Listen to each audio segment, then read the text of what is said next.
अदन नामी परियों की सरजमीन में माशा नामी परी रहती थी। इसका एक खूबसूरत हैरत अंगेज ब्यूटी पार्लर था।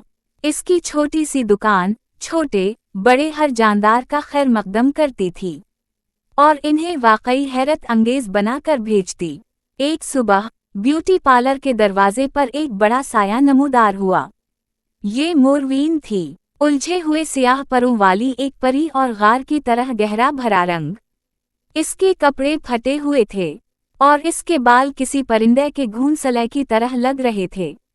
मुझे खूबसूरत बनाओ वरना मैं तुम्हें खा जाऊंगी, मोरवीन ने ऐलान किया। इसकी आवाज़ बादल की तरह गरजी। माशा ने चौंकते हुए भी मोरवीन की आंखों में कुछ और ही झलक देखी। ओह डियर, माशा ने नरमी से कहा, मगर आपको मुझे खाना वाकई अच्छा लगता है तो ज़रूर।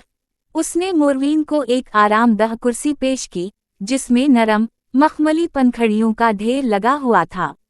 माशा ने नरम और पुरसकून धुन गुनगुनाते हुए मोरवीन के सियाह पत्तों वाले बालों को आहिस्ता से खोलना शुरू किया।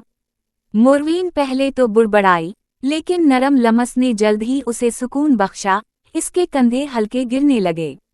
इसके बाद माशा ने मोरवीन के शानदार सियाह पंखों को एहतियात से साफ किया जो धूल और गफलत से अटे हुए थे।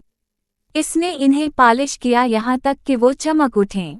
इसने मोरवीन के मजबूत परों की तारीफ की। आपके पास बहुत बड़ी ताकत है, माशा ने कहा, और आपके पंख मुनफरिद पैटर्न के साथ वाकई शानदार हैं।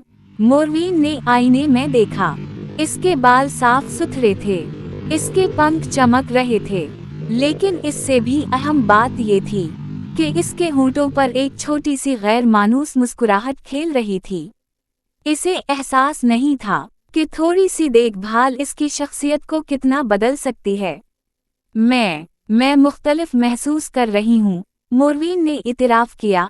इसकी आवाज़ पहले की निस्बत नरम थी जो पहले माशा ने सुनी थी। शुक्रिया माशा। खाने की धमकी सिर्फ इसका रहम और मदद मांगने का बदमजाज अंदाज था। इस दिन से मोरवीन अक्सर सैलून जाती थी, न सिर्फ मेकओवर के लिए बल्कि चाय के कप के लिए। इसने सीखा कि हकीकी खूबसूरती कामिल नजर आने के बारे में नहीं है, बल्कि अच्छा महसूस करने और मेहरबान होने के बारे में है।